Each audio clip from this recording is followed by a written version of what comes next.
Here is the voice of the working class, Rick Smith.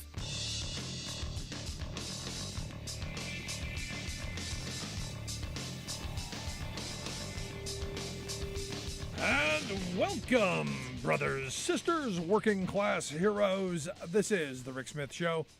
Thanks so much for being here today on the big program. Lots to get to, lots to talk about, grabbing some of your thoughts as well. You can give us a call, 1-866-416-RICK, 1-866-416-7425. Got a lot to get into. As a parent, and this is one of those things where I'm struggling with the times that we live in. I'm trying to teach the kids that life wasn't always as crazy as it is now. The kind of things that you see going on, I don't know, not normal. Certainly not the way that it was when I grew up. Certainly not the way, I was hoping their future was going to be. But here we are. We're in this time where, wow, the level of crazy insanity, the nonsense. Lauren Boebert on the House floor throwing an absolute temper tantrum because Nancy Pelosi didn't look at her, didn't give her undivided attention. Oh, as Lauren was rambling on with some gibberish nonsense that who in the world would listen to her? But Lauren had her little temper tantrum. Got her little panties in a bunch because you're not listening to me. I'm going, what happened? What happened? How did we get to this place? How did we get to this moment of chaos?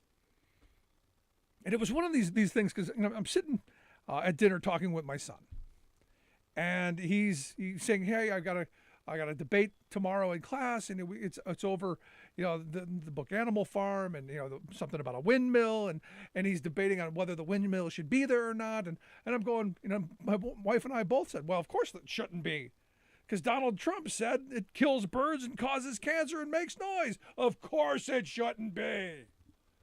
And we're joking, of course. And he's like, are you serious? He goes, somebody actually said something that stupid?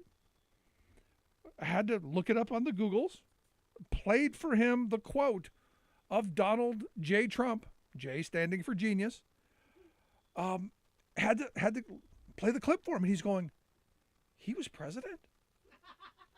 I mean, in the most kind of shocked, like, oh my gosh, are you kidding me?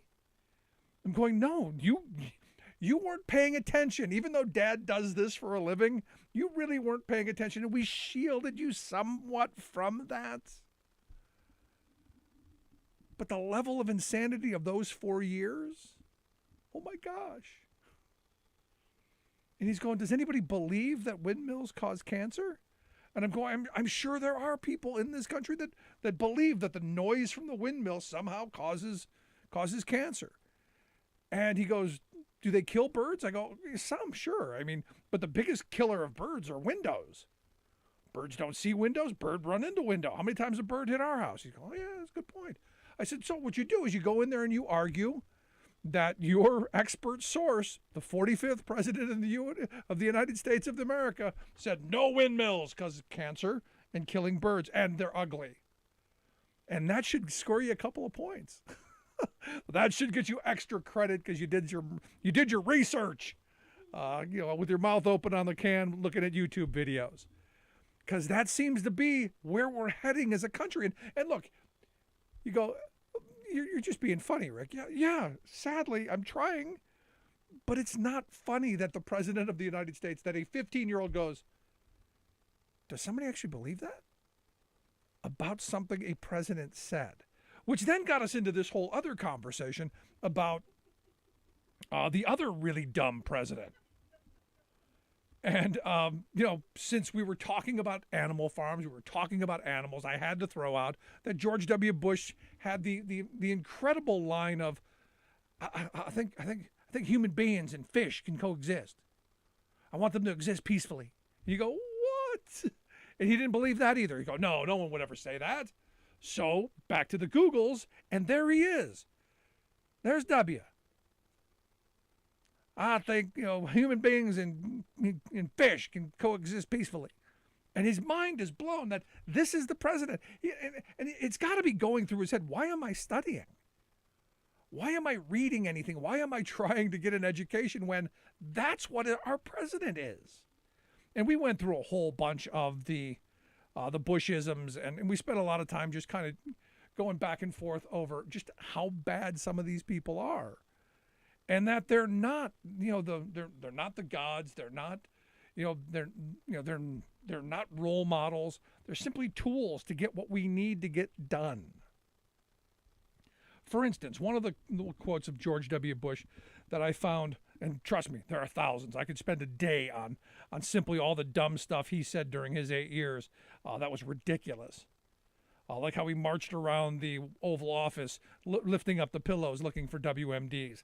I can't forget that.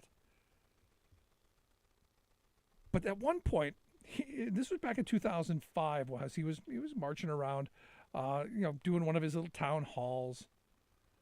And a woman stood up and said, I work 3 jobs, and she's about ready to tell a story about how she's struggling, about how, she can't get health insurance, and and I'm sure everyone remembers this, and how, life's really, really hard. And, the question that was going to come was, what are you going to do to help me make this better? Well, he cuts her off. He goes, you work 3 jobs? Uniquely American, isn't it? I mean, that's fantastic. You're doing that. No, ding dong. It is not fantastic. It's the sad reality of our time that this woman needed 3 jobs to survive. And this is the kind of thing that I'm trying to, help my kid think about, because he's growing up in one of the most, bizarre times in our country's history. But look, we've been in rough, idiotic times before. We are now in a moment, and this is I don't know how you hate butterflies, but in Mission, Texas, evidently there is a national butterfly center. It's where they come, they want to have all the butterflies come, and they, on their journey to Mexico. Evidently it's closed because they didn't want Trump's big, beautiful wall, so they were against it. They didn't want to screw up the environment. They wanted to help their butterflies. Evidently, they're getting threats. Now, yesterday I mentioned the fact that 16 historically black colleges and universities are receiving bomb threats. You go, bomb threats, why? Oh, because there's a possibility that we may put a black woman on the Supreme Court. Can't have that in America. But butterflies? Who's against butterflies?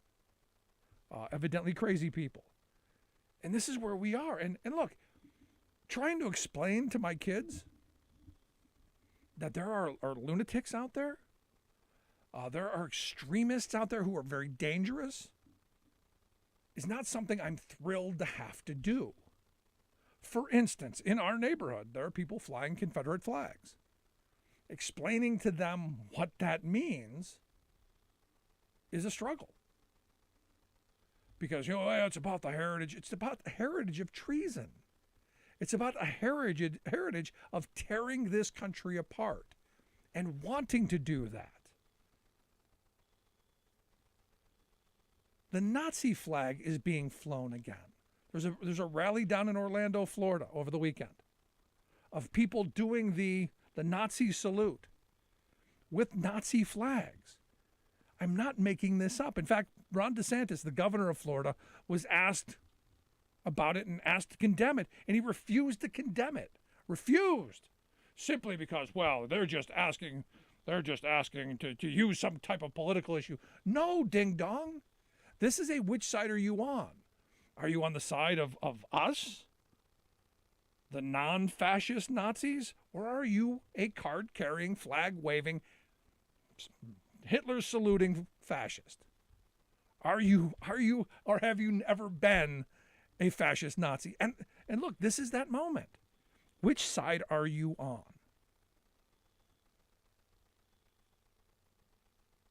And today, as I was reading through some stories, because I do a bunch of reading of articles in different places, I came across a story of a guy who reminded me of Henry Wallace. He was one of FDR's vice presidents. And back in 1944, he was asked by the Times to define what fascism means. And it's one of these things like, he could have written this yesterday. But in April of 1944, it was. He wrote, if we define an American fascist as someone who, in case of conflict, puts money and power ahead of human beings, then there are undoubtedly several million fascists in the United States. Remember, this is the vice president of the U.S. back then. There are probably several 100,000 if we narrow that definition to include only those in search for money and power who are ruthless and deceitful. He goes on to say, the real dangerous American fascist is the man who wants to do in the United States in an American way what Hitler did in Germany in a Prussian way. The American fascist would prefer not to use violence. His method is to poison the channels of public information. With a fascist, the problem is never how best to present the truth to the public, but how best to use the news to deceive the public into giving the fascist and his group more money and more power. They claim to be super patriots, but they would destroy every liberty guaranteed by the Constitution. They demand free enterprise, but are the spokesman for monopoly and invested interest. Their final objective, toward which all their deceit is directed, is to capture political power so that, using the power of the state and the power of the market simultaneously, they may keep the common man in eternal subjection. And you go, that could have been written today. Look at our uber patriots. Look at the ones out there raising the flag saying, oh, the Donald. He's our man. We're going to do anything we can do to hold on to power, to grab power, to deregulate, to cut taxes, to give more to corporate America, to give more power and influence. We're going to do everything. And they were willing to engage in a, granted, halfway, lazy, in a lazy coup.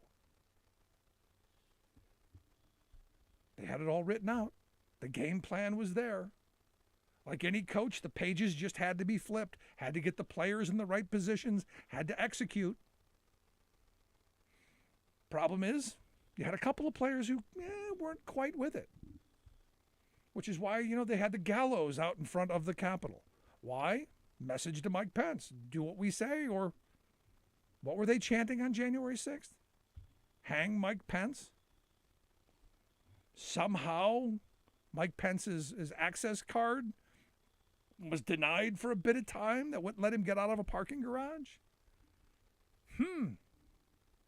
Message senders? I think so.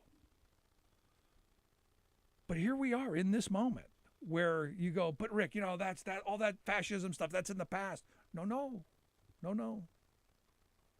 We're here right now. The moneyed interests have control. And look, the things that we, the people, want never get done, do they? Ask yourself, when was the last time a piece of legislation got through that sole function was to help working class people?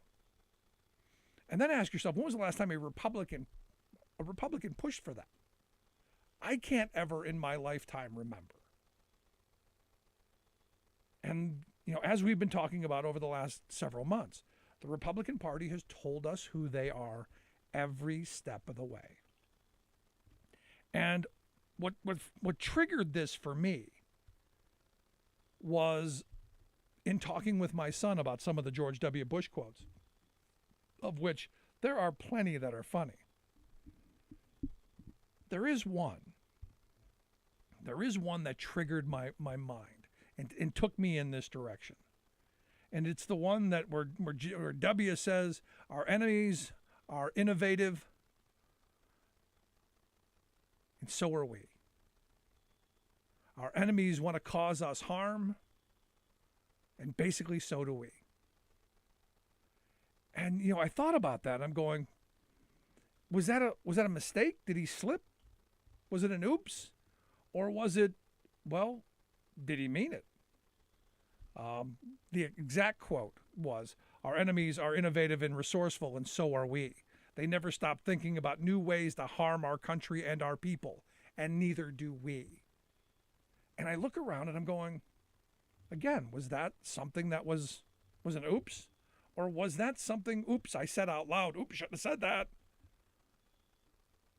Because if you look at what the Republican Party has done to this country over the years, it's been all a massive shift of power and wealth to the handful. And what's interesting to me is you watch the Trump supporters who in their mind somehow, and this is the struggle that I have because I know a lot of Trump supporters who don't seem to quite connect the dots. They really believe viscerally that Donald Trump cares about them. And the reality is he doesn't. They believe that a billionaire who has a record of cheating workers out of wages over decades somehow now finally cares about them. And it's quite interesting on how this happens,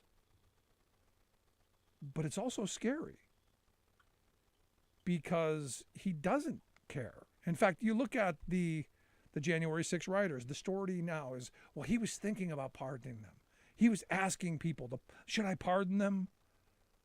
Now coming out and saying, well, I would absolutely give those people a pardon now because, they're treating those people 20 times worse than anybody else. It's horrible. Some of them aren't guilty. It's horrible what they're doing. It's horrible how we're treating these people are criminals. Now remember, these are the people who I guarantee you at one point or another said, oh, prison's not that bad. Prison's got to be tough. Shouldn't have color TVs and swimming pools. Should be bread and water and chains. And now they see what prison really looks like, and they ain't happy with it. Now, are they going to change things? No, they're just going to whine and complain, just like Lauren Boebert and her little temper tantrum. I'd love to hear your thoughts. You can email me, rick@thericksmithshow.com. I'm going to take a quick break. When we come back, we can talk a little bit about Build Back Better. Is it really dead? And if not, how do we get something out of it? Quick break, right back. You're listening to The Rick Smith Show. We're working people. Come to talk.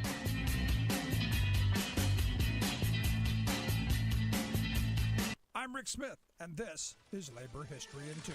On this day in labor history, the year was 1908. That was the day the U.S. Supreme Court ruled on the Lowe versus Lawler case, also known as the Danbury Hatters case. In 1902, the United Hatters of North America attempted to organize the fur hat company, D.E. Lowe & Company. Lowe refused to meet with the union. The union struck and called for a nationwide boycott of Lowe hats. The AFL assisted in popularizing the boycott. They worked to convince retailers and customers not to buy from Lowe. The company sued the union's business agent and hundreds of its members. Lowe claimed the union violated the Sherman Antitrust Act of 1890 by interfering with interstate commerce. The Sherman Act had been designed to control big business monopolies, trusts, and cartels like the Standard Oil Company. An 1893 case, United States versus Workingmen's Amalgamated Council of New Orleans, established that the Sherman Act applied to labor unions as well. In the Danbury Hatters case, the Supreme Court ruled that the union combined to restrain trade or commerce among several states. The union countered by arguing that the union did not interfere with the transportation of hats and were not themselves engaged in interstate commerce. But the union lost. In addition to violating the Sherman Act, the court argued that individual union members could be held personally liable for damages incurred by their unions. The union was eventually held liable in damages amounting to $235,000.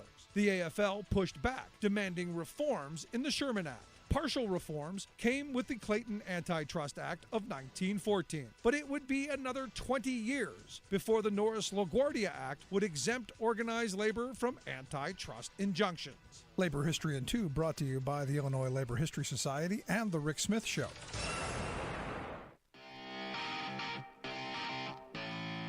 Welcome back to the Rick Smith Show. Now, here is Rick Smith. So I know I sound overly optimistic, but I'm still hopeful. And I guess that's the sunny optimist in me. I'm still hopeful, and yes, my wife is laughing. I'm still hopeful that something out of the Build Back Better thing comes to fruition. I'm hoping that we get some help for families, especially low-wage working families, to help them make it through the month. I'm hoping we do some things on climate change. I'm hoping we're doing some things for Granny to maybe get her something, glasses, chompers, something. Even though it seems like Joe Manchin has said it's all dead, and we keep hearing every couple of days, it's dead, see, no. Still hopeful in a very bizarre way, and here to share some thoughts on maybe is there hope? I've asked our good friend Navin Nayek to come talk with us. Navin's the president and executive director of the Center for American Progress Action Fund, AmericanProgress.org, the website. Navin, thanks for taking time for us. Yeah, great to be here, Rick. So is it dead? Is Build Back Better as dead as a lot of my friends think it is? Well, let's take Joe Manchin at his word, and we need his vote to get something done. And so I think basically what I think he's tried to say is that the House bill that passed late last year is not going to be a bill he's going to vote for. So I think in that sense, Build Back Better, as the House passed it, is not going to pass. But he's also been really clear that there is a deal to be had here. And I think that's, I don't think your wife should be wrong about you being hopeful. I think there is a path here. And I think here's the reason I think there's a path. Not only is Joe Manchin, saying he wants to do something, but there are really, really meaningful, impactful provisions in Build Back Better that have 218 votes in the House and 50 votes in the Senate. And I just can't believe Democrats won't find a path to that bill over the next few months. Yeah, I mean, let's walk through some of the things that are in there. I mean, Sure. I'll tell you, I know Manchin has come out against the $250 per child per month. I know he's come out against that for whatever bizarre reason it is. I know it's been reported that perhaps he has said that people are going to use it for drugs and other things, even though we know that is not the case. People have been using it for food and medicine and housing and things that you would expect them to. But for me, the fact that that's not in there is really a cruelty, because for several months, those kids were there was food at the end of the month, and now this last month, you just pulled the rug out from under them. I just think it's cruel. I think it's ridiculous, and I think it's something that should have bipartisan support and shouldn't depend on someone like Joe Manchin. Yeah, I mean, I think that's a provision that we've been fighting for years.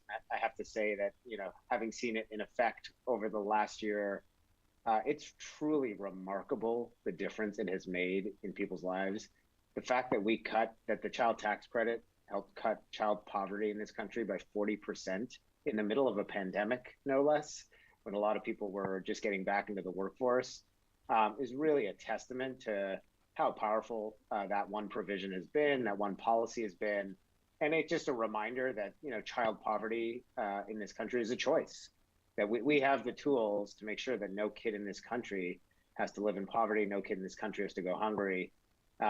So, we are hopeful that if there's a deal, that it can be a part of it. But the thing we've really tried to focus on, Rick, is Manchin has said he's raised concerns. It's frustrating, especially given he voted for that provision less than a year ago and should be feeling great about the impact that provision had in a state like West Virginia, let alone the whole country. But we've got to restart this conversation around the set of things that we know people agree on, right? Every Democratic senator wants to lower healthcare costs. Right. They want to cut the cost. For the first time, Democrats want to let Medicare negotiate prescription drug prices, which would cut the cost of up to 20 of the highest medications in this country that seniors depend on. Not a single Republican will vote for that. Democrats want to cap the cost of insulin at $35. You have seniors who spend thousands of dollars on insulin. Democrats want to extend the ACA subsidies to make sure that the people who buy healthcare on the open market can afford it.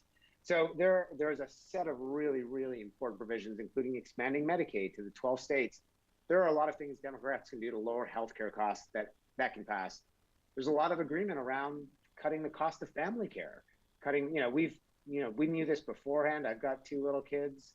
Childcare is a huge expense and a huge burden on families. And the provisions in the Build Back Better Act would, save families $5,000 to $10,000. So there are provisions that we know have, every Democrat. And to your point, it is deeply discouraging and not surprising at all, given who the Republican Party is today, that none of those provisions would get a single Republican vote. And I think we have to reframe this conversation that there are 50 Democrats in the Senate and 200 in the House who have a ton of really meaningful provisions to help families, to lower their costs, to invest in clean energy. And sadly, not a single Republican is going to vote for them. So I think if we can restart the conversation on the places where we agree that are going to provide families relief, that's the path to getting something done. And then hopefully some of these other provisions where, Manchin has been a sticking point get resolved in the end. Yeah, you talked about the child care. And, I'm thinking immediately in my head pops Ron Johnson, the senator from Wisconsin, who, basically said, who are we to raise other people's kids? Basically, you're on your own, brother. And I'm going, this is really the direct opposite of, Hillary's It Takes a Village. It's now we're going to burn the village down and your kid's sorry. That's what it seems to me. No, I mean, that is the core of the Republican ethos. They don't care. That is the way these MAGA Republicans and Ron Johnson, the whole party's been taken over by this MAGA philosophy. And it is just about getting power for themselves to reward their friends and punish their enemies. And they just don't care. I mean, the fact that they don't want to do anything after what we've gone through in the pandemic to help lower childcare costs, even for a businessman like Ron Johnson, this is an issue around our economy. The reason millions of women in particular, but a lot of workers have not gotten back into the workforce because they can't find quality, affordable childcare. And so this is not just a matter of helping families make ends meet. It is a huge pathway to getting our economy to continue to grow and getting more people back in the workforce. But the Republicans don't care. They are in power to reward their friends, and they on issue after issue, whether it's prescription drugs, prescription drugs have risen. The cost of prescription drugs have risen 4 times faster than inflation. You have Republicans out there crying about inflation, and obviously that's a real problem and people are feeling it at the grocery store. But people have been feeling the cost of rising prices because of corporate greed and because of price gouging for years. This is not a new problem. But Republicans don't care. And I think the Democrats have to start leaning into the fact that they have real solutions that meet people's needs. No, I'm absolutely right there with you. You listen to the Rick Smith Show here with Navin Nayek. Navin's the president and executive director of the Center for American Progress Action Fund. Make sure you check out their website, AmericanProgressAction.org. We'll get links out on social media, how you can take a look at that. You got any questions, comments, thoughts, something that we're talking about on Build Back Better, give us a yell, 1-866-416-RICK, 1-866-416-7425 if you've got a question for Navin. Now, here's the thing. All of this stuff I would have hoped would have already been, done in the back room. Shouldn't this, for a year we've been talking about numbers. First it was, it was like $6 trillion on spending, then 3.5, then 2.2, then 1.5, 1.7. It was just number here, number there, and that's all we heard. There wasn't enough getting out and doing just what you did. Here's what it is. Here's how it's going to help. Here's what we need to make sure that we're helping families. There wasn't enough of that. Shouldn't this kind of stuff, this pie fighting been done, I don't know, in the cloakroom? Shouldn't they have had a little powwow where they beat each other up instead of having these public kind of displays? Or am I off base here? No, I think it's unfortunate that you have an incredibly popular bill that's really going to make a difference. And unfortunately, a lot of Americans don't realize what's in this bill. And I think a lot of people recognize that now, that I think there is a hope.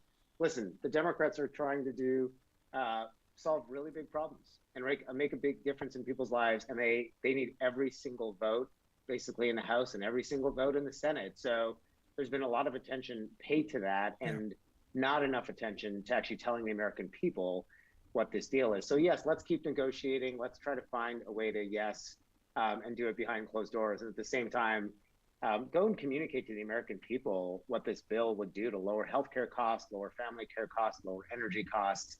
And I think it couldn't find a better moment. We definitely missed an opportunity over the fall, but families are still struggling. Inflation has not gone away. Costs are up for a lot of things.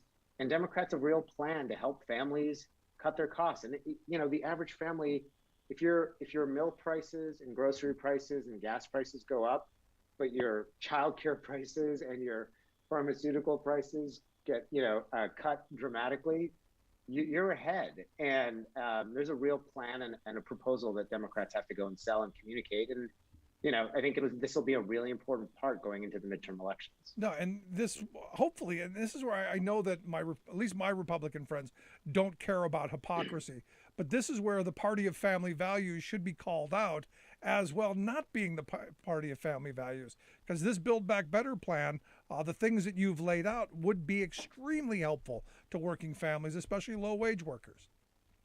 Yeah, I mean, I don't think you have to look too far. I think, to me, candidly, the most astounding thing is, roughly a year ago, Rick, we had 4,000 Americans dying each day.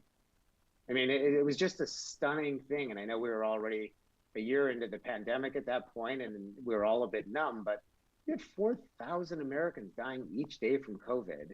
And this president and the Democratic Party saw that as the crisis it was, and that the best solution was to get this country vaccinated and to save lives. And this president acted to help small businesses weather the pandemic and schools get reopened and put together the American Rescue Plan. Not one Republican voted for it. Not one Republican even really flirted with voting for it, even when, you have these communities from coast to coast that are being ravaged by people dying, businesses closed. And here we're trying to throw the American people a lifeline, and they vote no. And so, I don't think we have to look too far, that this is just these MAGA Republicans, and they've taken over the party. They don't care about people. All they care about is getting power. And I think that's been, an infrastructure bill. Like, let's just take that. That's not the same kind of thing that's going to necessarily, make sure that you can afford medication, but it's something that has broad bipartisan support. 90% of Republicans in the House voted against that.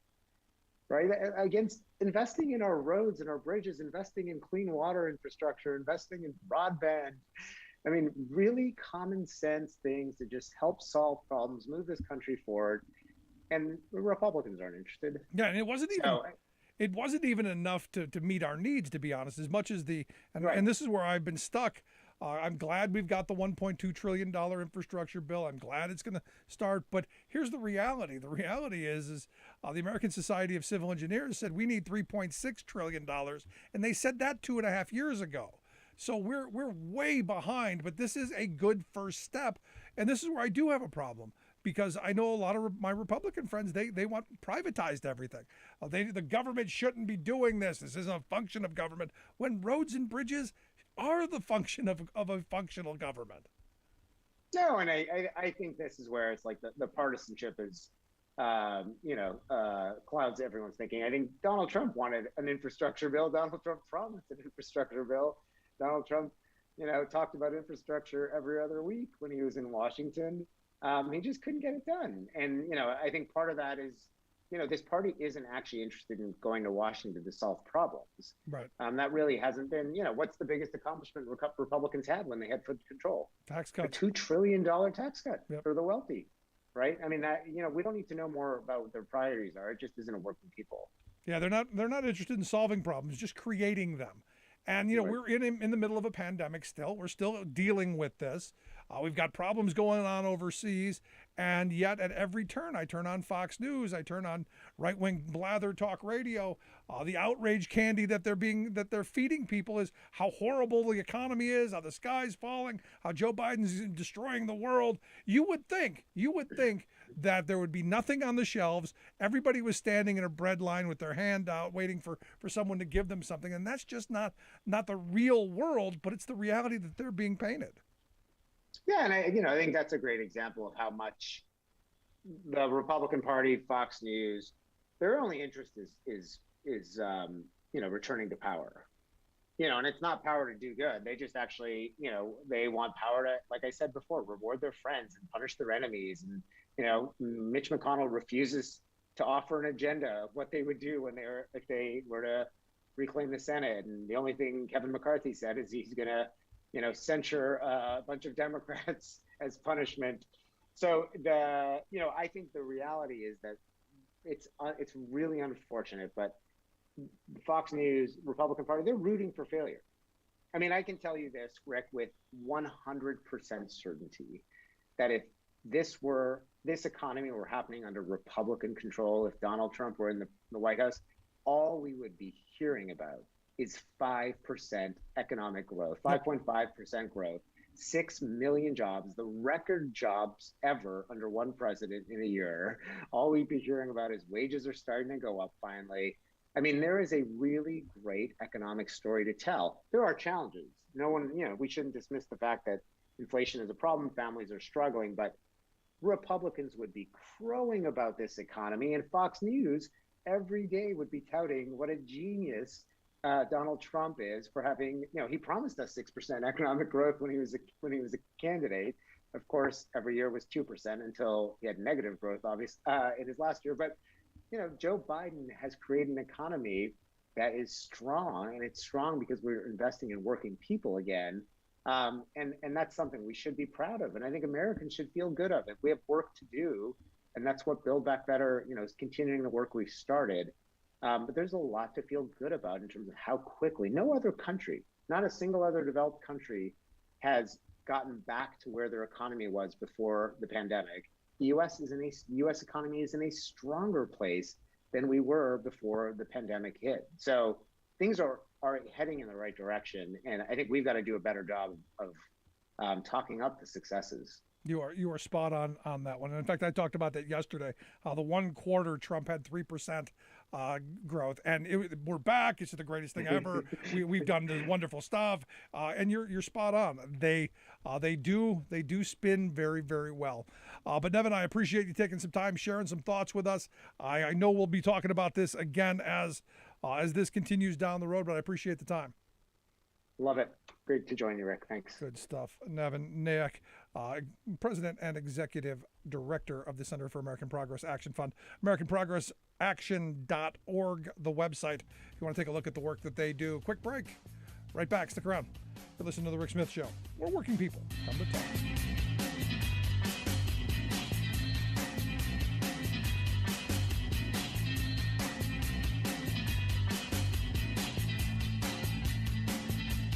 I'm Rick Smith, and this is Labor History in 2. On this day in labor history, the year was 1971. That was a day of tragedy for the workers at the Thiokol Chemical Corporation plant in southeastern Georgia. An explosion killed 27 workers and injured dozens more. Explosive material meant for the Vietnam War had instead detonated in Georgia. In the early 1960s, NASA had contracted with the company to build solid rocket motors for the space program. Thiokol acquired 7,400 acres of land at Horse Pen Bluff, an isolated area of land that used to be a plantation. The company built a large 36-building complex. As orders from the space program waned, the company shifted its production to pesticides and munitions. One item they produced was trip flares for use in the Vietnam War. A trip flare is employed by a military operation to secure an area. A flare is connected to a tripwire and ignites if it is triggered. The highly flammable magnesium is a key ingredient to the flares. A fire started in one of the buildings of the plant. The employees were able to evacuate quickly, but they did not leave the area, not realizing the danger of a potential explosion. When the blast came, it could be felt as far as 50 miles away. Some of the victims were hurled 400 feet in the air. An investigation found that explosive materials had been improperly labeled and that the company's fire protection system was woefully inadequate, contributing to the loss of life. After a drawn-out legal battle, victims of the disaster won a federal lawsuit against the company for their negligence. The Vietnam War had taken an unexpected toll on the working people who gave their lives making trip flares for the battlefront. Labor History in 2 brought to you by the Illinois Labor History Society and The Rick Smith Show. For more information, go to laborhistoryinto.com.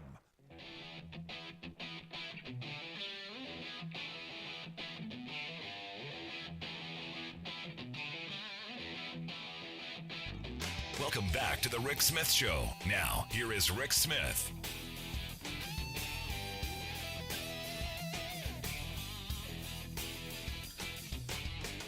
1-866-416-RICK, 1-866-416-7425. You got a thought, question, comment, want to jump in on the Build Back Better plan, which, again, as I was saying for the longest time, it's what we desperately need. It's the kind of investment that working families have been needing to move the pendulum a little bit back.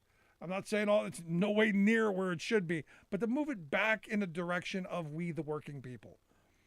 To move it back into helping people in their moment of need, that helping hand. I've never been someone who says, we're going to do for you. But you know what? A helping hand is always something we should be willing to put out. And, childcare is part of that help. I go back to the Clinton era when we were going to remake welfare from what we knew. And we were going to give people jobs. It was going to be great. It was like all of these neoliberal schemes. It was going to be great. It was going to be utopia. Everyone was going to have a job, and everyone's going to, all this stuff. Problem was, where I grew up, we weren't on the bus line. So if there wasn't a job within walking distance, well, you didn't get a job. And there was no transportation modes to be able to help you out. Now, granted, this is the 70s. This was a time where public transit was actually, no, public transit was used an awful lot more back in the 70s. Today, that public transit is under attack like never before. And this is one of those things that's frustrating because, yeah, I want people to have jobs. I've never been a supporter of handout programs. I've never been a supporter of a lifelong, here's a lifelong handout program. I'm a believer in jobs. I'm a believer in work because I believe there are a lot of things that come with that. The therapeutic qualities that come with a job well done. That self-esteem, that knowing that, I made my way. And that commitment to getting things done. I think that's important. And then, the confidence that comes with saying, I want better. And you go back to that Clinton bill. There was a job requirement, but there's no way to get a job. So basically the premise was we're going to set up a situation where we're just going to throw people to the curb. And we're going to create more of a crisis. And that was what Republicans wanted. I remember people at the time saying, don't care what they do, just off the dole. And then we went through about, all those years of, Reagan forward of, government's not the solution, it's the problem. The private sector is going to take care of everything. The invisible hand. Corporate America is going to take care of it. And what we found out was, no, they're not. They're going to line their pockets. And that's exactly what they have done. And this pandemic highlights that. At a time when people were locked up at home, no income, we gave them what? A couple $100? Then they said, well, we got to give extra unemployment. And, when it was Trump doing it, okay, fine, $600 to give them the world. But when Biden wanted to do it, no, 300 was too much. And those are lazy people now. It's interesting on how the pendulum swings. But for me, this Build Back Better plan is something of a reset of bad policy of past to help swing the pendulum back towards the working class so that people can make it. And, but Rick, that there's some hypocrisy with you saying you want to give $250 away, but you're against handout programs. No, I'm in favor of helping families who need it. I'm in favor of making sure that no child goes hungry. And what we learned from that little test pilot program was that families use that money as intended. They put food on the table, kept a roof over their heads, got kids clothing. They used it like in very, very good, responsible ways, as you would expect them to do, as any parent would do for their child. And then you pulled it away. Then you snatched it away. I'm in favor of helping people when they need it. Did I need that money? No. And I'll probably pay it back come tax time. And this is where the hand, this hand up helps. Now, we gave states a whole bunch of money during the last couple of rescue plans and all of that. And interesting how different run states are using that money. Ohio, for instance, said they're going to give it away in tax breaks, going to give it to corporate America. We find out today from a news report from AP that the lawmakers in Santa Fe, New Mexico, the state house in New Mexico, they've endorsed a $1 billion increase in their general fund to do what? Well, they want to spend some money on health care because poor people need it. They want to raise teachers' salaries to give kids an education and get the best teachers they can get. They want to do something to clean up their environment, to make sure that there's something worth, pushing onto their kids. They want to do something on policing, to make sure that their policemen have the resources that they need and that you don't have the problems that you're seeing in other places. They're investing in their community, and they're investing pretty big. Because that's how you do this. Now my GOP friends or my GQ friends, they would say, no, we got to give that $1 billion to corporate America because they know how to do it. Which is always interesting to me because we never really hear about the corporate malfeasance. We never really hear what goes on in the back boardrooms. Our media doesn't really report on it very much. It's not splashing headlines, but when there's a scandal in government, it's everywhere, as it should be, because we want them held accountable. And this is where I would side with, and I prefer, if a program has to be made, I want it to be a publicly run program because they have to stand before us and say what they've done. And if we didn't have such a lazy media structure, maybe we would know more of what's going on and know more about what's going on in the private sector as well. But this kind of investment is something we desperately need. I look at West Virginia, been through West Virginia numerous times. Needs massive investment. Needs human investment. Human infrastructure is just as important as the bridges and the roads and all of that. Healthcare, education, senior care, child care, universal pre-K, opportunities for a better tomorrow. And those are investments that every major country around the world makes, except us.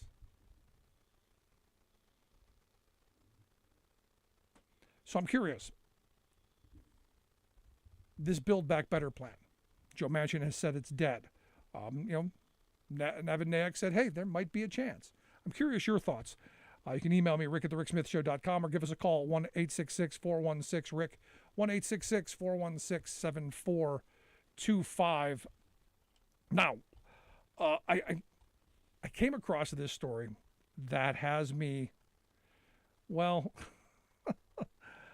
amused, angry, flummoxed. Republican State Senator Rob Standridge is his name. He is a state senator from the state of Oklahoma. He is moving a piece of legislation in Oklahoma that would allow parents to sue teachers directly. You're not suing the school district. They're now suing the teacher directly.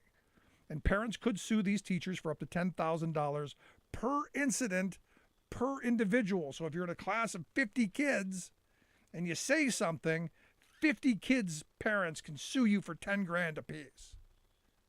If that isn't, seriously, if that isn't incentive for you to say nothing, I don't know what is.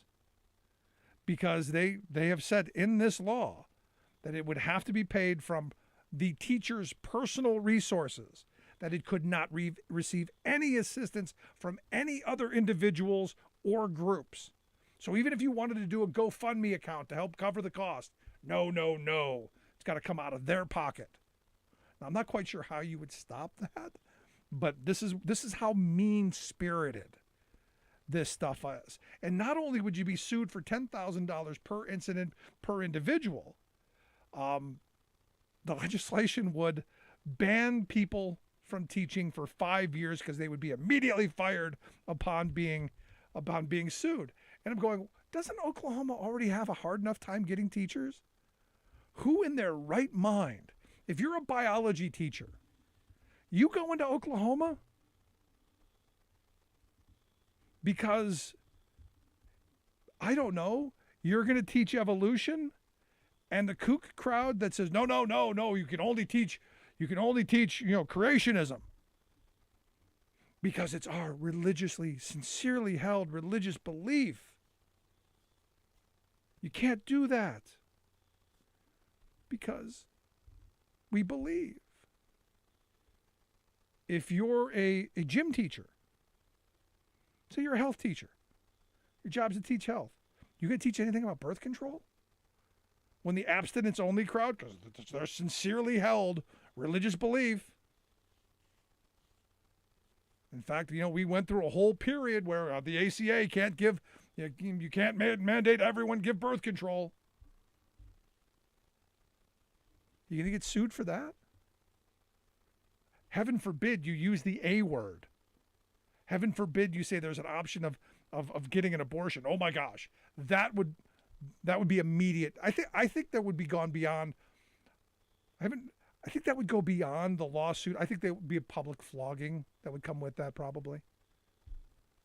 But if you're a history teacher, you gonna teach anything about the fact that the founding fathers weren't all God-fearing Christians and some of them were deists? Are you gonna have the audacity to say, no, not gonna say that at all. If you're an English teacher and you want people to think critically and maybe read something outside of, the Bible, you gonna bring anything in to make kids think? No, you're gonna hand them books with empty pages, which I'll tell you, they're gonna ban that too. They're gonna ban that because, could have thoughts, could have impure thoughts, which is a sin. So by giving my child this blank book that gave them sinful thoughts, I'm suing. I mean, it's insane what these crazy people have moved forward on. And look, they're not the only states. Utah wants to sue teachers for any reason. Any reason whatsoever. In fact, the Salt Lake Tribune reported that a new bill in the Utah legislature would give parents the authorization to sue schools and education officials for any perceived infringement of their rights as a parent.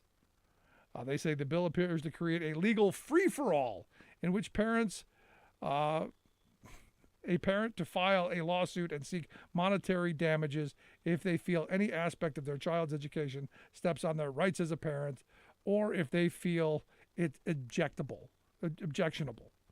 Going, really? Is this how far it's going? Now understand, what this is an all-out assault on public education. These are the people who want privatized education. These are the people who want the profitized stuff. These are the people right here are the ones who want to get paid for homeschooling. Ultimately, that's the crazy right-wing evangelical goal. That's what the lunatic fringe wants. They want us. And now remember, they're against government handouts, by the way, against it. But they want the government, the states, the federal government, to hand them a check every month as they pop out, all of these, the 1900 and counting crowd, the quiverful movement. What they want is those dollars in their pocket so that they can teach them, as one acquaintance who homeschooled his kid, who said that the only book my children need to learn is the Bible. We tote them and quote them, he said. And that's where I asked the simple question. I go, well, how do you teach them math? That didn't go very far. But the thing is this is the weird part in where we are as a country. The fringe, the lunatic fringe, has taken power. I look at Alabama. February is Black History Month. According to AL.com, evidently lawmakers are being inundated with calls that Black History Month must have something to do with that theory about race that's critical. So teaching anything in Black History Month is now, therefore, critical race theory. Eventually, it's going to get to saying the word black in any context will be outlawed. This is how crazy we have gotten. And this is why it's so important that people vote. This is why it's so important that people register to vote. This is why it's important that people, make sure that they're registered to vote and that they actually then go and do vote. The largest voting bloc in this country, the decider crowd, could be the people who don't vote. So if you've got a friend, a neighbor, this is mission critical. We're at a critical moment. And I know I said the C word. And I know I'll probably get banned for saying the critical word. But we're in this moment. And understand, this isn't just a one-off. This idea of suing teachers, this idea of banning books, this idea of all of the stuff that's going on isn't new. And it isn't individual. This stuff is coordinated. It's coordinated in such a way that it's just crazy.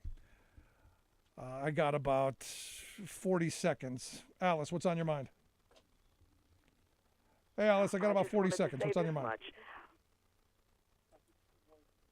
Crispus Attucks, the first person killed in the Revolutionary War, correct, was black. Yep. Guess you can't teach that. Nope, not anymore. Have a good evening. Thank you, Alice. Spot on. That's exactly what it is. Can't teach that. Thank you. I forgot all about that. I got to take a quick break here. Want to hear your thoughts, questions, comments? You can email me, rick@thericksmithshow.com. If you really want to tick off the other side, download the podcast at thericksmithshow.com. It's Black History Month. We're doing a Black History Month podcast, especially for that topic. So if they think it's critical race theory, I'd send it to them. Let them download it too. Maybe they'll learn something. Quick break. Right back. Stick around.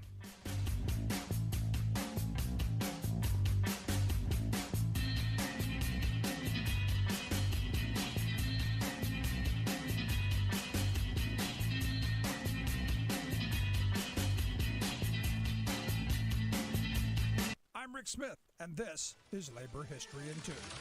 During the past year, there have been many stories of students walking out of public schools to protest the practices of community policing. This tactic has deep roots in the civil rights movement. On this day in labor history, the year was 1964, which saw nearly 500,000 African American and Puerto Rican students in New York City participating in a one-day school boycott. In addition to nearly half of the public school student population taking to the streets, thousands of demonstrators staged peaceful rallies across the city, gathering at the Board of Education, City Hall, and Governor Nelson Rockefeller's Manhattan office. The purpose of the boycott was to protest segregation and the poor conditions of many schools in black neighborhoods. Bayard Rustin, one of the main architects of the 1963 March on Washington, helped local parents and community groups plan the highly successful event. The massive action drew attention from the national media. The boycott's coordinators approached the United Federation of Teachers, the city's teachers' union, for an endorsement of the action. The union, however, declined,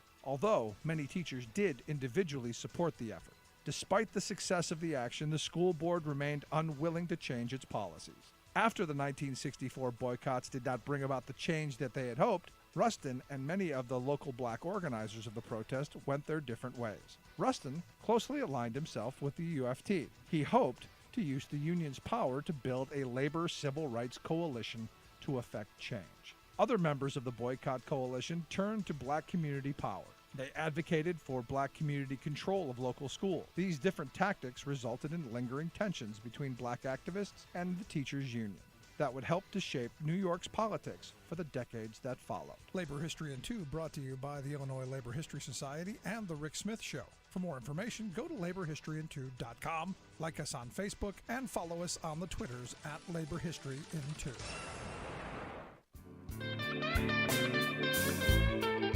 Welcome back to the Rick Smith Show. Now, here is Rick Smith.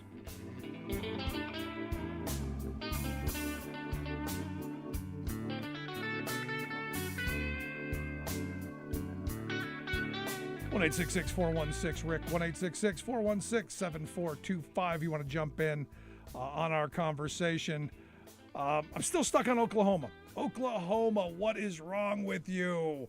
Like I said, what's the matter with Kansas? Well, they're drinking a lot. 4 legislators with DUIs, that's something. But Oklahoma, what is this with this state senator in this bill to sue teachers for, if you have the audacity to teach anything outside of my sincerely held religious beliefs, now we're going to be able to sue the teacher, not the school, not the administration, but the individual teacher for every individual incident and for every individual. Think about the money.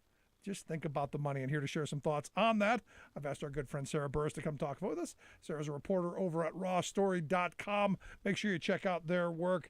Also from Oklahoma, which is why I bring this up again. Sarah, thanks for taking time for us. Hey, happy Thursday. So what is wrong with Oklahoma? What kind of crazy is this nonsense? The thing about Oklahoma is it's one of the worst states in the country for education. One of the things that we say pretty frequently is thank God for Mississippi, because they're always worse. One of the worst things about Oklahoma is teachers will train there and then they leave because there's no way they can afford to live in the state and do that job. So most of the time they go to Texas, Kansas, literally anywhere else except for Mississippi. And things are so bad actually in Oklahoma right now that they're begging parents to come and help teach or substitute teach because there's such a huge teacher shortage. And then you put COVID on top of it, and it's just like there's no hope. So like and this, so then, now it's just like, okay, we're just going to make it even worse now. So this is like a stake in the heart then, because ultimately it's my view, and when I see this, when I see any of these things, for me it's all about destroying public education. It's all about tearing it down, privatizing it, and profitizing it for the evangelical crazy people. And this is what it seems to me. I'm curious your thought. So I think the dumber you are, the more likely you are to vote for idiotic people who can convince you easily of stupid stuff. If you're ill-informed and you don't understand the issues, then it's probably the case that you're going to vote on emotional issues. You're going to vote based on, well, this guy seems like somebody I want to have a beer with, instead of, they're going to save my schools and make sure that my child can go to a college whenever they graduate from an Oklahoma high school. And,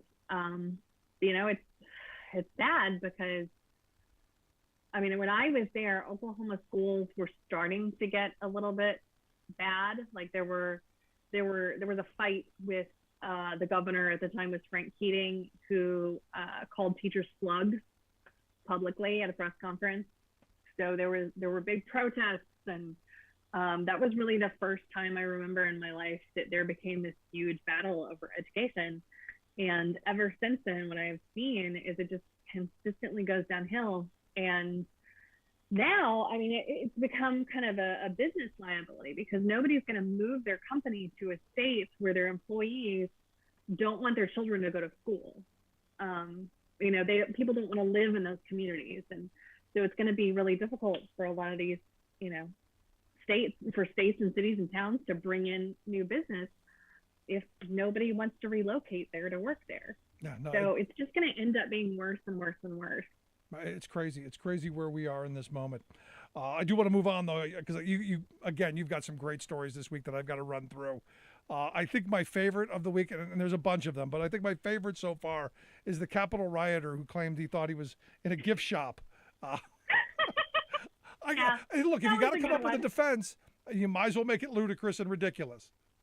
And what's funny about it is the guy didn't even claim this in court. His lawyer actually put this in This is in the FBI, the DOJ documents for the indictment. Like that, I just, because immediately I'm thinking, okay, a bookstore and a gift shop, you would have a counter, a cashier. Theoretically, there would be more than one bookcase with more than 30 books in it. And basically what you had was a conference table and a bunch of chairs and one bookcase with like a couple of shelves of books. And I'm like, dude, in what world is this a gift shop? There's no trinkets. There's no like little finger puppets of Nancy Pelosi. Nothing. So this is like the stupidest excuse I have ever heard. And at some point you just got to be like, wow, you got balls. Yeah, no, I have a friend who was an investigator years ago who said, the more outrageous the story, the more likely I'm probably going to believe it. The dumber it sounds, this sounds pretty dumb. I don't know how, either this guy is literally the stupidest person on the planet, or he was just trying to dig himself out of a hole. He just Forrest Gump wandering around. I guess. Yeah. Stupid is, stupid does. Speaking of stupid is and stupid doing, Alabama, Roy Moore lost his defamation suit. How wonderful is that? It's nice. It's refreshing. But the thing that's sad about it is the jury kind of decided a pox on all of your houses because his accuser sued him and then he countersued. So they basically said, both of you, we don't find any defamation liability for either of you, which I don't think necessarily makes sense because she's an individual versus a public official. And if you're a public official, it's really, really hard to make a case for defamation because you have the freedom to attack a public official. But as a private individual who came out with her story, I think there's a question there as to whether she would necessarily be considered a public official. But in that case, the jury decided that neither of them could make a legitimate defamation claim, and neither of them could win the lawsuit. The big part is, though, that I think him when she was trying to sue the defamation case, she basically said, I don't want any money. I just want the case to be decided that he did this. He wanted a ton of money. He sued her for a ton of money, and he lost. As he should, and good for him. Because I'm hoping this is the end of any political career. I'm hoping we never have to have him back again. You would think so. There's got to be something weird that could happen, like in some universe where aliens land and the entire state of Alabama dies in a alien abduction something, then maybe. But that's that's a very big chance. That's like the 1 in a million thing where Dumb and Dumber is like, so you're telling me there's a chance? Yes. Let's move on. Josh Hawley. Yesterday, I gave Adam Kinzinger credit for his statement that Hawley is the most disgusting human being on the planet, and that whole line of thought. Is it possible the rest of the GOP are looking at him the same way? Because I'll tell you, to me, one of the most frightening characters, because he's a bright guy. I think he knows how to get things done in a certain way, and is crazier than Trump. I agree, and I think it wouldn't necessarily surprise me if a lot of the Republicans in the Senate found him disturbing. You can kind of tell just based on some of the stories that people tell off the record that they don't ascribe to his level of fringe belief. And so I think he's a little bit marginalized in terms of what people are accepting from him. I don't imagine, like, it kind of makes me think a little bit of Ted Cruz. Like, everybody hates Ted Cruz. Republicans, Democrats, it's like the one thing that brings everybody together is how much they hate Ted Cruz. I think Josh Hawley is the new Ted Cruz in this respect. Yeah. Can we get rid of both of them? Is there a way for those states to vote those people out finally? I think a cage match. Oh, that's funny. You're listening to The Rick Smith Show here with Sarah Burris. Sarah's a reporter at RawStory. You can check out her work at rawstory.com. Fabulous stuff she does. If you got a question, comment, something on your mind, give us a call, 1-866-416-RICK, 1-866-416-7425. Now, Trump came out and, the big Newsmax special that he will indeed pardon all of those people. He thought about it, but now he will because, well, those people are being treated 20 times worse than anybody in the history of prison. That most of them are innocent, that they're heroes. Are we surprised by this? I don't think so, not necessarily. What I think that Trump probably isn't thinking about is whether or not this could be considered an obstruction of justice. Because if you're sort of giving this preliminary promise to people that if I'm elected, I'm going to give you a pardon, it sort of takes away the incentive of them to cooperate with investigators and give information so that they can get lesser sentences. So, I mean, I think it depends on whether or not a lot of these guys are just going to go all in on believing Trump, or whether they're going to basically, try and put themselves first and say, I'm gonna save my own neck instead of being beholden to the orange, the great Cheeto of Washington. I sit here and I'm just amazed that there are people who still, given all the stuff that we're finding out, all the stuff that is now we're confirming. This is all stuff that we've talked about in the past. It's all stuff at the time we were saying this is going on because it was being reported on. Now we're just getting confirmation that all of this stuff actually did in fact happen. And it's one of these moments where you go, I still can't believe this guy's got supporters, yet let alone the kind of rabid support that he has. It's shaking my belief in humanity a little bit, that you can be presented with reality and still go, no, I don't believe it. I understand that. I completely understand that. What I think is the big moment for me that happened this week is with Senator Kevin Cramer out of North Dakota, who came forward with all of this information about what Trump and his allies were doing to try and persuade all of the senators. I don't know if he was the one who handed over the NSA memo, but they were, this memo came out this week where we found out that they were trying to use the NSA to get all of the electronic voting machines. The thing that Kramer talked about is that they had this big meeting where they brought in a whole bunch of senators and other Republicans who were basically pitched this idea of it being foreign interference and the whole election was a fraud. And the way that Kramer talked about it is he's like, I don't know any of these people. Like, these people are not, experts that you see on Fox News or whatever. They're just people who just showed up and said that they were national security experts and, hey, there's this fraud, but they didn't provide any evidence and I didn't buy it. And I mean, this is not, a moderate Republican. This is Kevin Cramer. So I don't know, like, this seems like, yeah, I got a question. That is the one sense of humanity where I was like, oh, okay, maybe it's okay in one way or another. Yeah, like, people are coming home. I got a big question. Where the hell's Kevin Cramer been in the last year and 20 days? He was one of the few that voted against or voted for certification, and Trump has been, hacked off at him. I don't know. I imagine he's probably laying low because, nobody wants to hack off Donald Trump. But at the same time, like, the guy doesn't have an election, so why does it matter? It's kind of the same thing with Susan Collins. Like, she's not up again for quite a while, so why does she care about angering Donald Trump? Because it sure seems like she's worried about it. Yeah, it's quite interesting, and it's just one of these things that I just find. Again, you see all of these people who failed at the moment that I think it was most important to step forward, now going, oh, well, it's all coming out.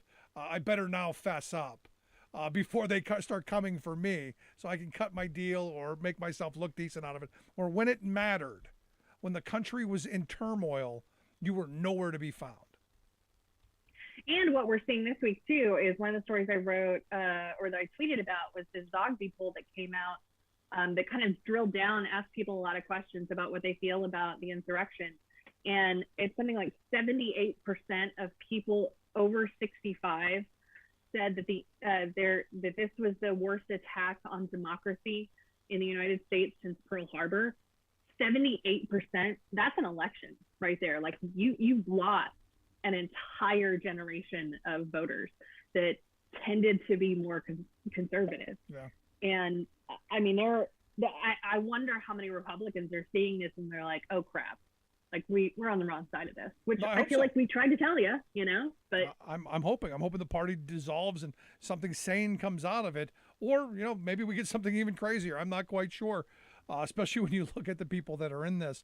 Now, the other story I wanted to get to is you got a story on these insurrectionists, these criminals, who evidently aren't really helping and cooperating with the defense. Is that how do you not cooperate with the lawyer who hopefully is going to save you from plenty of time in jail? Now, look, I hope they don't. I hope they don't cooperate. I hope they don't do anything. I hope they get maximum sentences. I hope the judges don't throw anything out. In fact, you got a story on that. The judges aren't moving on obstruction charges. I hope we start. I wanted maximum sentences from the beginning and locking. I want perp walks every day. I want shiny bracelets and bright orange suits. I want people locked up over this. Yeah, the really important piece of this is that the analysis that looked at all of these cases that have gone before the DC judges, and all of the judges are refusing. They'll knock down some of the charges, but when it comes to obstruction of an official government proceeding, none of that is being removed, and that is one of the biggest felonies with a 20-year maximum sentence. And all of those people are, that is a charge that's going to stick. So we still have a lot of people that are appearing in court. And I think there's something like 22 judges that are handling all of the insurrection cases. So I want to say like half of them have gone through. But, I'm curious to see the other judges who are going to, preside over this and whether they are going to agree with that philosophy. Yeah. The judges they're across the board. These are George W. Bush appointees, Barack Obama appointees, and Donald Trump appointees. So wow. They're pretty broad in their partisanship. Well, good. I hope they all get 20 years plus. And finally, I got about 30 seconds. There is hope. I want to leave on a hopeful moment because evidently there's a way to get off QAnon. How do we do it? Apparently, people who are playing Wordle are like anybody who is on QAnon can now. This girl gave her mother Wordle, and her mother is now addicted to Wordle instead of being addicted to QAnon, which I say, good on you. Whatever makes you happy. There you go. You can Wordle instead of Quirtle. Maybe there is hope after all. Sarah, I appreciate the time. As always, great stuff. Thank you. Have a good weekend. You as well. Our good friend Sarah Burris, reporter at RawStory, rawstory.com. Check that out. Going to take a quick break. Back with your thoughts. 1-866-416-RICK. 1-866-416-7425. This is The Rick Smith Show. We're working people. Come to talk.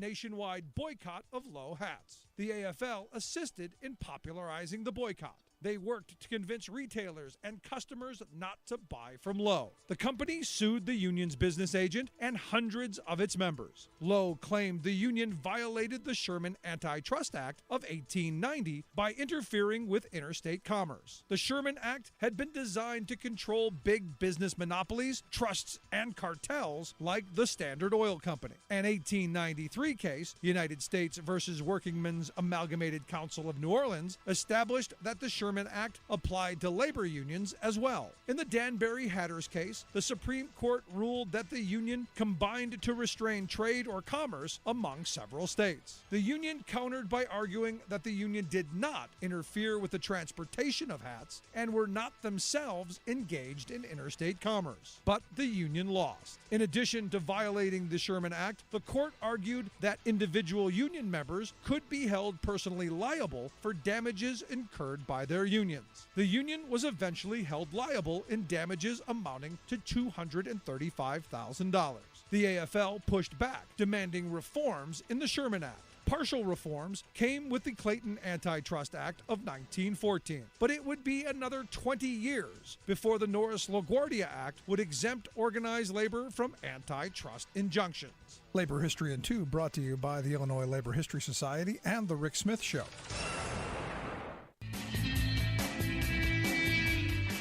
Welcome back to the Rick Smith Show. Now, here is Rick Smith.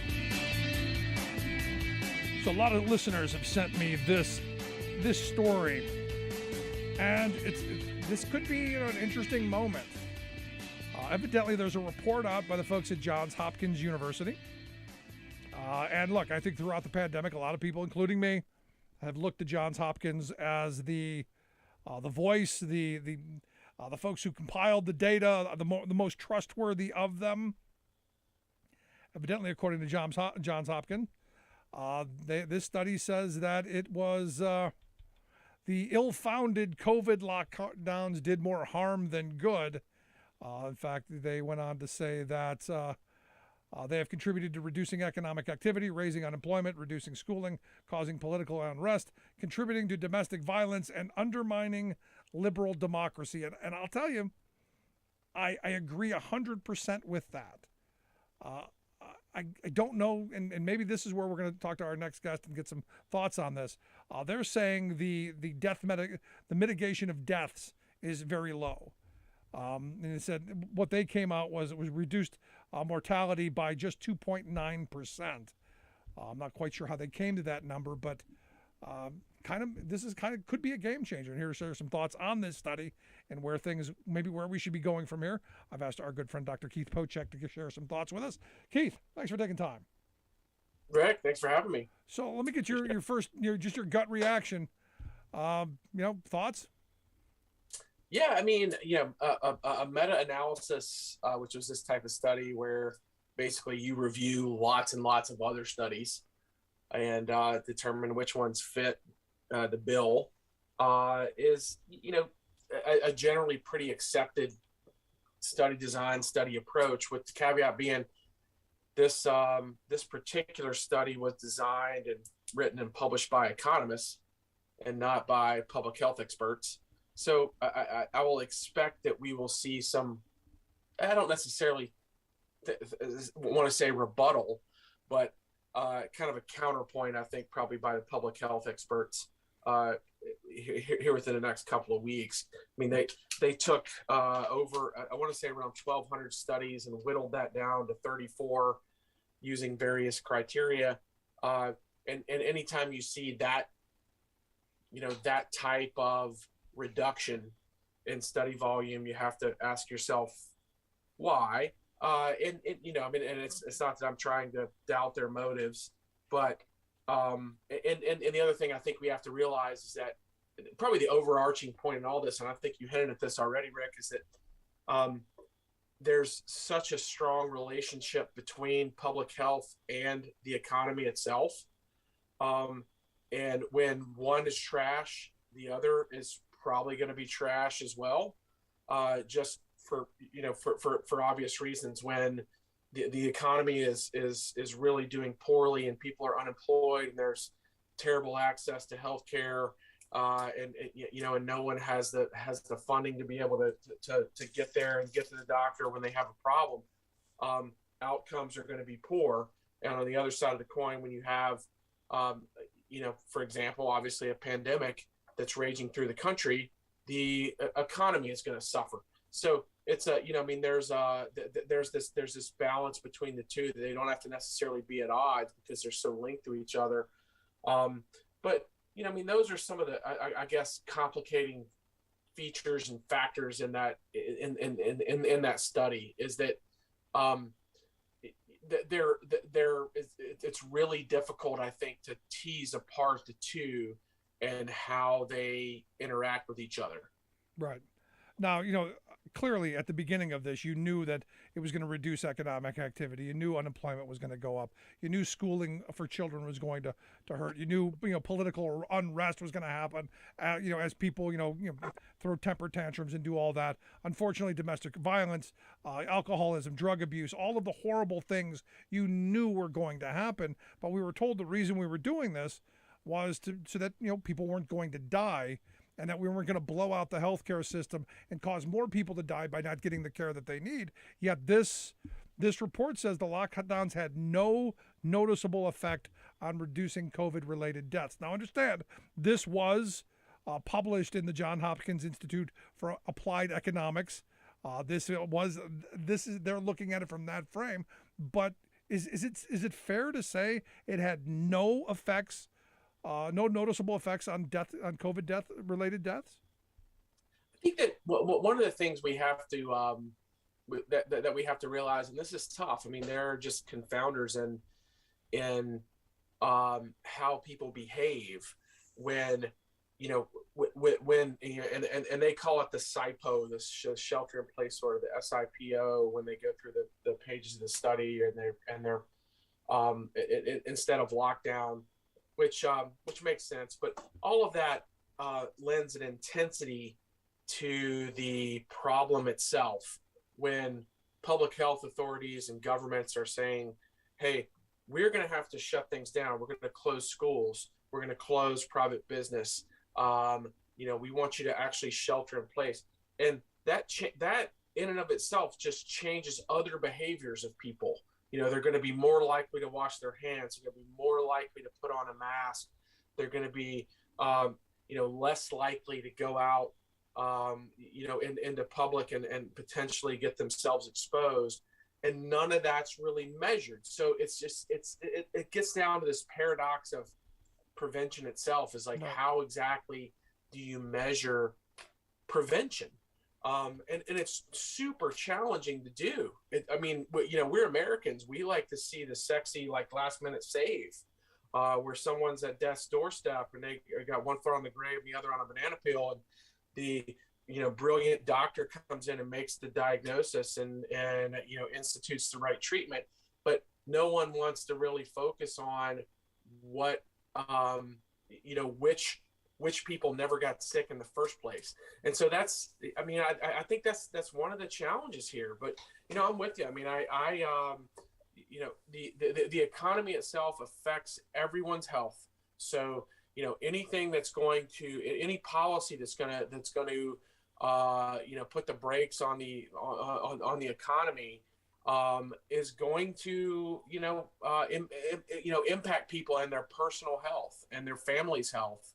So for sure, I'm not going to say that that's not an appropriate study or an appropriate approach to take, but there were lots of studies left out. This was written obviously by economists and not by public health experts. Right. So I still think we probably have to take some of this with a grain of salt, and then also realize that these lockdown or shelter in place orders compelled some other behaviors in Americans that weren't measured in any of these 34 studies that got included. Right. But the reason I asked this is because, where do we go from here? The study concluded that lockdowns are, quote, ill-founded and should be rejected as pandemic policy instruments. That, now, when the pandemic began, we thought the playbook was wear a mask, social distance, wash your hands, and, and quarantine, separate people when things were bad. Is now that whole quarantine thing out the window? Because I know what the message out of this is going to be. Every crazy Karen from now on is go, the studies here that masks don't work and quarantining doesn't work.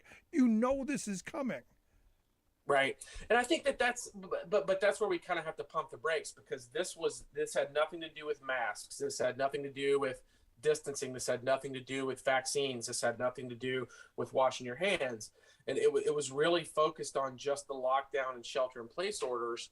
And, while it argues strongly against that, and hey, I understand, I see that, and I'm not going to argue with what the findings they came up with are.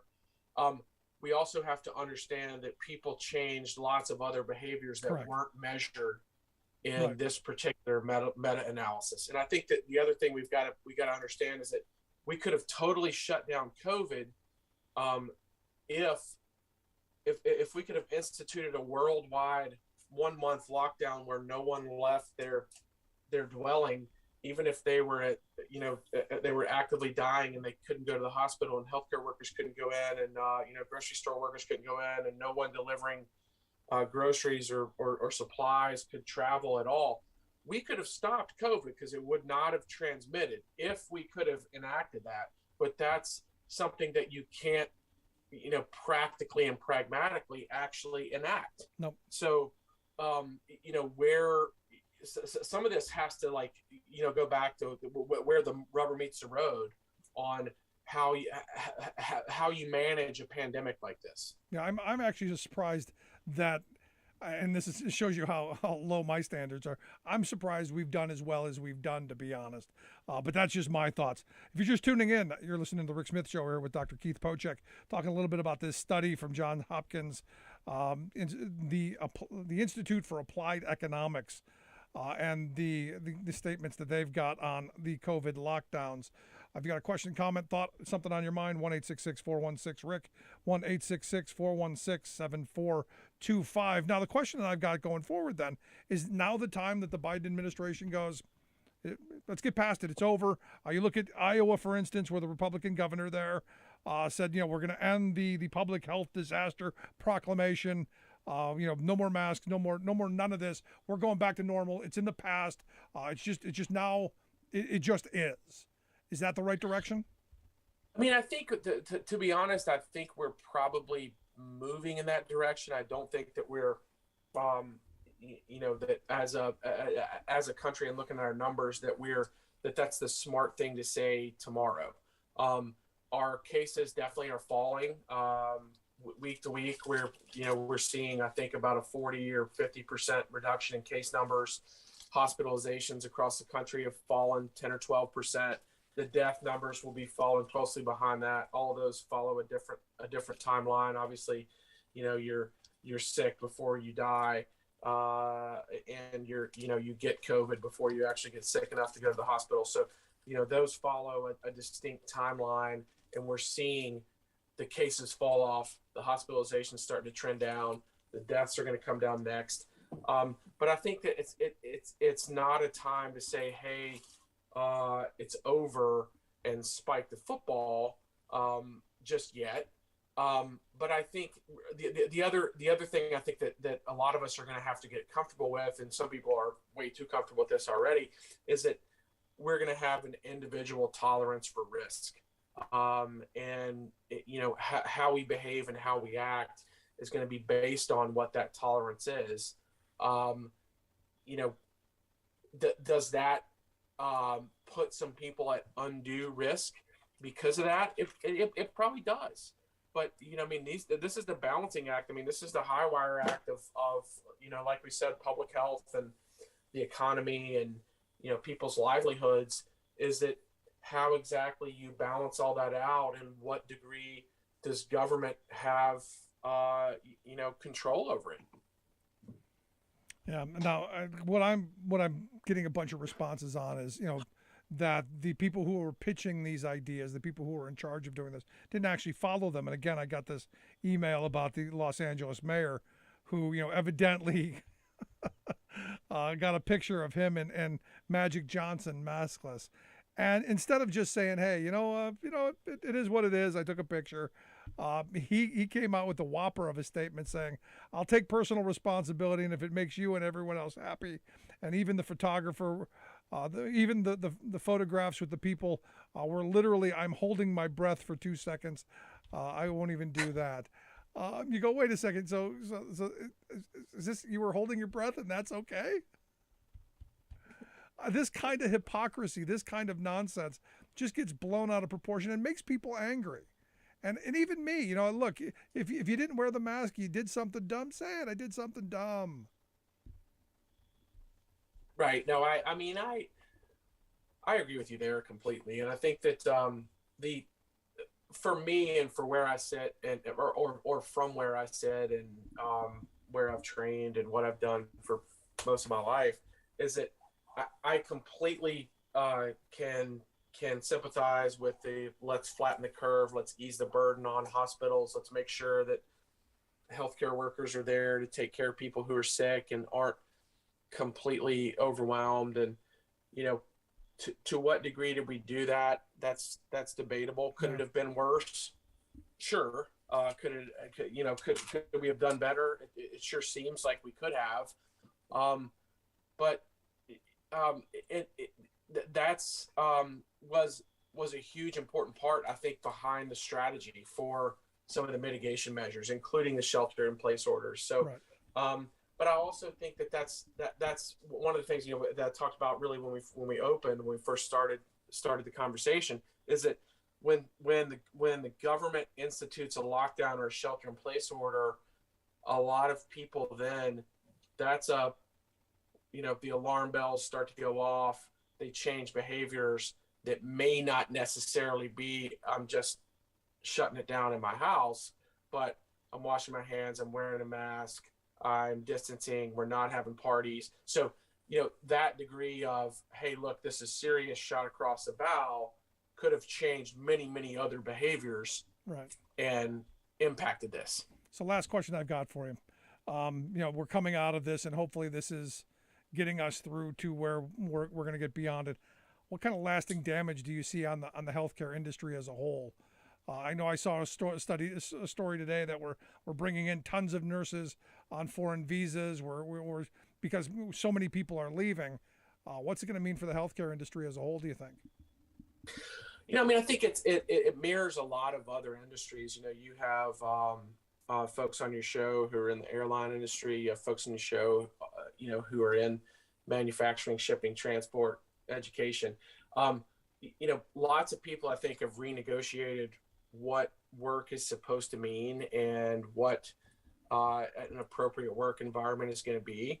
And I think that healthcare workers, for sure, have sort of led that charge, and many have changed the conversation, if not changed jobs or careers entirely. And I think that that's going to continue, and that's not a bad thing. I think that shifts some of the power to the workers ourselves. But one of the things I think that's been troubling for me to see is that folks are now being paid tremendous amounts to be travel staff, travel nurses, locum tenens, doctors, that type of thing, to cover holes just to be able to keep a place open and from burning down.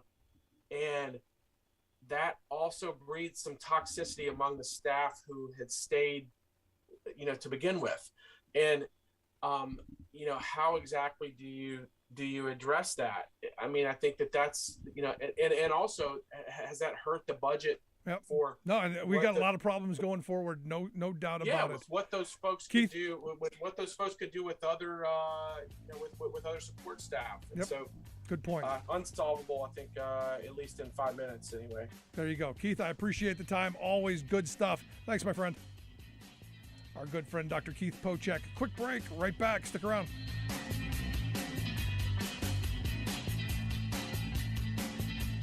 I'm Rick Smith, and this is Labor History in 2.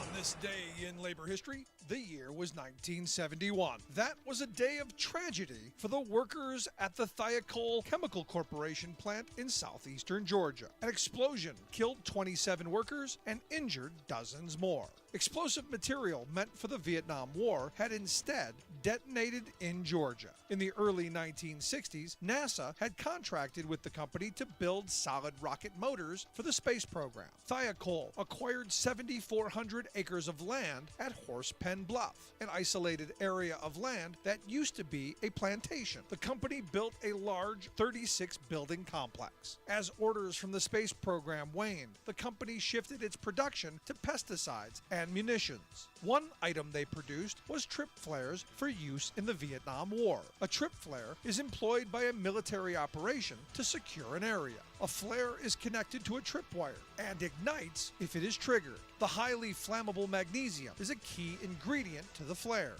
A fire started in one of the buildings of the plant. The employees were able to evacuate quickly, but they did not leave the area, not realizing the danger of a potential explosion. When the blast came, it could be felt as far as 50 miles away. Some of the victims were hurled 400 feet in the air. An investigation found that explosive materials had been improperly labeled and that the company's fire protection system was woefully inadequate, contributing to the loss of life. After a drawn-out legal battle, victims of the disaster won a federal lawsuit against the company for their negligence. The Vietnam War had taken an unexpected toll on the working people who gave their lives, making trip flares for the battlefront. Labor History in 2 brought to you by the Illinois Labor History Society and The Rick Smith Show. For more information, go to laborhistoryin2.com.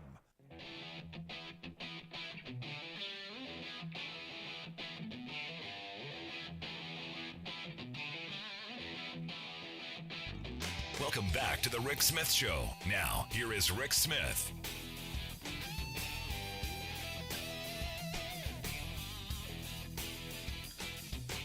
So, interesting day today, especially on the foreign policy front. Woke up to, well, the story of the death of a terrorist. In fact, the tweet going around that this horrible terrorist leader is no more, given to President Biden as this terrorist. I'm not going to bother trying to say his name. In Syria, blew himself up before he got blown up. So good. Bye. I'm actually okay with it. Anyway, here to share some thoughts on this. What's going on in Ukraine, what's going on with Russia, and all of that. I've asked my good friend, former Ohio Congressman and political analyst, Bob Ney, to come share some thoughts. Bob, thanks for taking time for us. Well, thank you, Rick. So this terrorist is dead. Do we care? No. I mean, he's gone, and he gets his reward. Remember that. And if you are bad on earth, you are then the virgin that meets him. Yeah, I'm told that's what they believe. Right. Either way, don't care. Terrorist, goodbye. Gone. That's right. Done. I read a story today. The Senate is preparing what is the mother of all sanction bills on Russia. Want to get to this front because this is where I want to spend the mass of our time because things seem to be heating up. I'm in no way, shape, or form interested in a shooting war. As a country, we're not ready for it. We're not prepared for it. In fact, we're torn apart over this. Is this a good idea, the sanction bill? Well, I think right now it's a particular problem because you've got within the sanction bill is Nord Stream 2, and that's an issue because it's a pipeline that's underway with Germany from Russia, and it's a problem with the energy needs in Europe. So I mean, they can't ignore that. It's absolutely a problem. And then there's a couple of other sticking points, and I think that the bill itself is going to have some controversy to it. I just want to throw this out, and it's a relationship to the sanctions and what's going on. Let's say hypothetically that Russia and China create their version of a NATO, all right, and Mexico joins the Russia-China pact, NATO pact, all right? And Mexico's on our border. I'll throw this outward there. What would we do? That's a good question. What would we do? Well, we would probably have troops on the border. And we would cut off trade, and we would do some of those things that... We would do something. So, and I throw that out there, and this doesn't mean Putin's a good guy. It doesn't mean we're soft on Russia, quote, because I went through that when I voted against that wonderful Patriot Act, and then I became Osama bin Laden's best friend. Except in about 5 or 6 months, everybody said, "Oh, okay, I see why you voted against it." Yeah, because you actually read it. Right. I had some of the best people that would come in and actually tell me what's in it. So I think when we look at what NATO is to Russia, and by the way, Putin has crazies too. We're not the only one that has crazies. And while he's the dictator of Russia, he still has to react to his crazies. And his crazies are hawks. So he puts the troops, to the border over there in the Ukraine. And now we're taking this move of sanctions. But if you look at the president of the Ukraine, who had a phone call with our president, President Biden, and the Ukrainian president basically said, "Hey, let's take this down a notch." So I'm sitting here saying, okay, if the Ukraine says let's take it down a notch, what's their motivation? Do they even want into NATO in particular? They have problems in the Ukraine. Again, this doesn't mean that Putin, is the aggressor we don't have to pay attention to. But we then went to the United Nations. Now the steps of the sanctions, which may not work out because of the of the pipeline over there in the first place, and some of the senators are starting to say, wait a minute, this is a super aggressive step. We tried this with Iran. They sanctioned everything except the air. And where are we going to be on this? And so I think it's something that really, we should look for the diplomatic end of it, because I think that Putin wants a diplomatic type of solution, which may be, I'll just throw this out here, Rick, the solution could be Ukraine goes into consideration for NATO 6 years from now, or Ukraine 10 years from now, or whatever. And again, I'm not sure you're going to get a particular kickback on this from the Ukraine. Right. I'm not so sure they're going to say, wait a minute, what are you talking about? But what do you say, Bob, to the person who goes, and I'm kind of falling into this line. I'm, Putin, a former KGB agent, remembers the old Soviet Union, probably not thrilled that it fell, probably has some dreams of recreating the motherland, that this is that first step in going, this is how we begin taking all of our lands back. And that this is the goal really, and that there really isn't a diplomatic solution to him taking this over. No, I'm asking the question. I mean, because I hope you're right. I hope this is just a little saber rattling. I hope a little something. I'm hoping this turns into nothing. But what if that's the ultimate goal? Oh yes. I mean, I don't think he's a good guy, and I don't think we ignore things. Here's one of the problems with this. We have to make sure, and I can't stress this one enough, that the House and the Senate are basically going to be in fairly decent unity on this. If we start down this path, that we're going to have the super sanctions of the decade, and we start into some type of debate here, and it runs into a problem, I mean, trust me, you want to talk about handing Putin something, go ahead and do that and see what message we tell him. Now, I'm glad you brought that up. I am, because this, from the beginning, this has been my position. If you're looking at this country from the outside, you're seeing a country that is divided. You're seeing an opportunity to divide and conquer, and we're doing it to ourselves. I've said from the beginning, I think this is moving a lot of that. Now, granted, he's been doing this for a while, but I think this kind of muscular position, not just in Russia, but in China as well, is the fact that we are, from the outside, we appear to be completely divided. And look, on the inside, we kind of are. Well, again,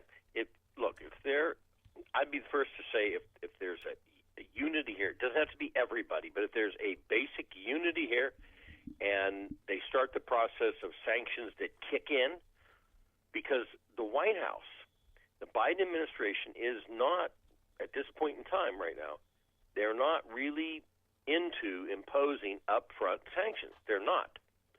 So we've just really got to make sure that there's some unity there, and because the Biden administration is trying some diplomacy. So we can start through the process. Right.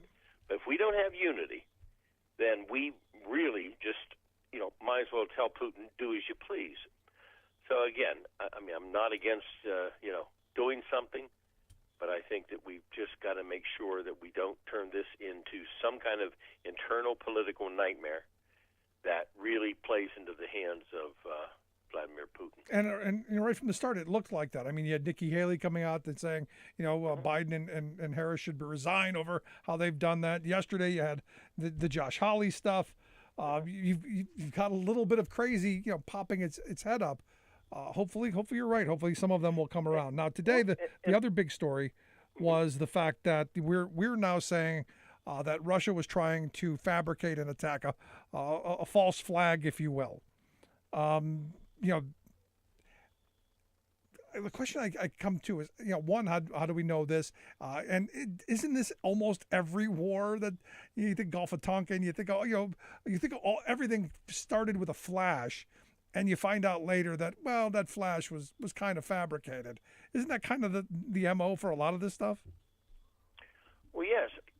Rick, when that story came out, and this gets me personally, because I was there. When that story came out, and it says the United States has got their intelligence, we've got it, we've acquired it, about a Russian plan to fabricate a pretext that there's going to be an invasion of the Ukraine, and they're going to use a fake video, and they would build on all of these, information campaigns from their own, Moscow headquarters, and on and on and on. And when I hear that, it gives me a flashback to sitting on the floor of the House, in a secret conclave there, looking at this and hearing that and watching this and these guys down front and everybody, and it was the military-industrial complex is what it was. They just didn't have a sign down there at the time, and they really had some good material that made me and many others, both sides of the aisle, say, "Wow, we got those weapons of mass destruction. They're already there." So we need to just really be careful that the military-industrial complex and some of the corporate media are not buying into, bringing some things that are not accurate. If they're accurate, that's great. But I think we owe it to ourselves to say, have we tested this information? It's just out there in a story today. Yeah, and that's where our media looking for clicks, looking for eyeballs and all that stuff, I think is dangerous. The fact that you can basically write anything now and unprotected, it doesn't even have to be I got a source. That's troublesome, especially when you're talking about the potential of sending people into combat, because we are sending troops to that area. And remember what Josh Hawley is saying. Senator Hawley, he's not saying, "Hey, don't do this because we need to let the White House take some other diplomatic pressures and points." No, he says, "Don't do it so we can save ourselves, so we can use military equipment against China. We can have more resources against China." Yeah, that's stupid. What he's saying. That's stupid. Okay, let's do the bigger war, not this one. I know you don't have a crystal ball, but are we confident in the direction that the administration's going? I know I've been reading nothing but negative stuff. Is this, in your view, the right course? I think the president's saying, look, we'll provide some weaponry for the Ukrainians to utilize, which other countries are doing. I'm in favor of. The president's working, with NATO, and the president is not ruling out sanctions, but he's, trying to bargain at the table of diplomacy that, hey, we can do the sanctions here in the United States. He's trying those efforts. And I don't believe Putin's going to invade right now. And so I think the White House has a really precarious situation, obviously, on their hands. But I think they're trying the carrot and the stick. Now, we just want to take the stick and go for it and then have a big food fight, and it's not in agreement, and then we hand the stick back to Putin. If we do the sanctions in the wrong way, then we'll do that. So I know the White House is getting a lot of heat, but I think they're trying a balanced approach to, avoid ratcheting this up to the point where it then becomes the point of no return and gives Russia an excuse to go in. Yeah, and as I understand, we're sending fuel and gas and all kinds of stuff. Right. Over to Germany and to Europe in record speed. So there's also that part of me that goes, one of the things that the right has always wanted was to open up gas drilling, and as Admiral Sestak told me on this program a number of years ago, he wants us to be Europe's gas station so that we could put Putin under. I got to wonder how much is part of that. I think there's a lot of things behind the scenes, including the military-industrial complex. I think there's some hawks. More on the Republican side, obviously, but a few here and there, scattered amongst the Democrat side that's trying to put pressure on the president. And so I think there are these outside elements like anything that we have, but this is such a big deal. We've got to watch and, verify, including the intel information. And I hope those members of Congress that were there when I was there are asking the intel community, okay, is this in Iraq too, or show me the money. Show me what you've got. I would hope that enough of them are there at that time to ask that question. The other series of stories banging around today is how Russia's prepared for this. They've saved their pennies. They clipped their coupons. That they're ready for the sanctions, and they're going to be fine. I'm curious, thoughts on the reason for a story like that? I don't know how this story comes out because Russia, again, it's got a strong-arm leader, former KGB, and with Putin, but they still have problems, and you still have people over there that can get pretty upset about things, and it's a impoverished country. So I don't think they just dismiss these, and I don't think they're fully, prepared for them. Iran got around them and then lived eventually with a lot of pain, through our sanctions, and then of course world sanctions that were undone with the Iran nuclear deal for a while. So I think Russia is probably bracing for some of it, but I think the story's out there more to tell us, go ahead.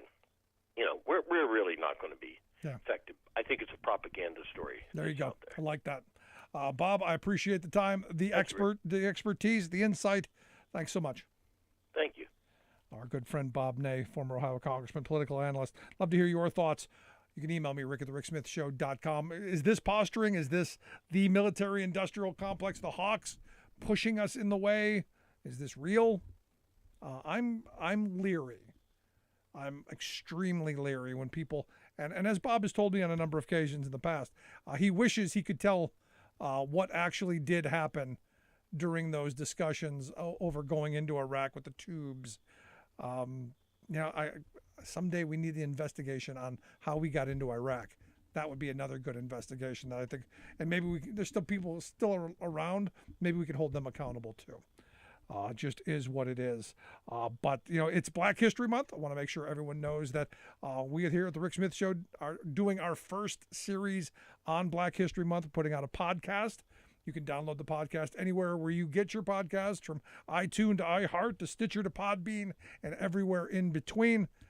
Just look for the ricksmithshow.com. Look for the Rick Smith Show. It is right there. Or go to the ricksmithshow.com and find the podcast right there on the site. Thanks so much for tuning in. Again, if you missed any of this portion of the program or any other, ricksmithshow.com is where you get the podcast, the app on your smartphone. Take that on the go wherever you go. And as always, you can email me, rick@thericksmithshow.com. Thanks so much for tuning in. We'll see you back here next time.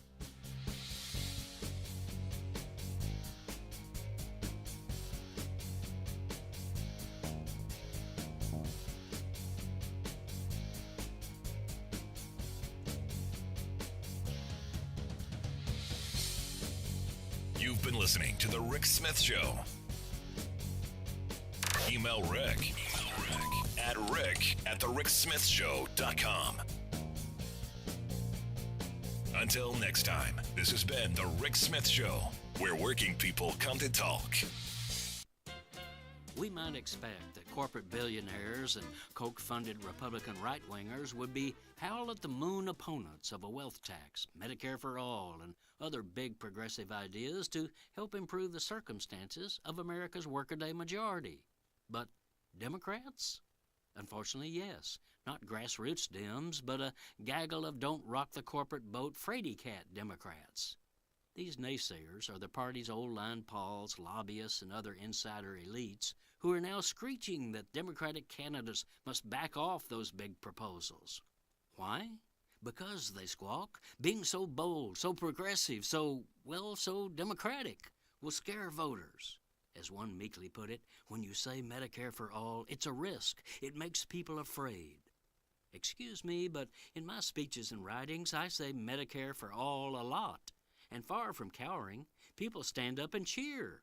In fact, the New York Times has just reported that 81% of Democrats and 2/3 of independents support Medicare for all. Even apple pie doesn't score that high. It's simply a lie that the people are afraid of the idea of everyone getting public-financed health care.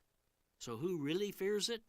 3 special interest groups: insurance company profiteers, big pharma price gougers, and the political insiders who are hooked on funding from these corporations.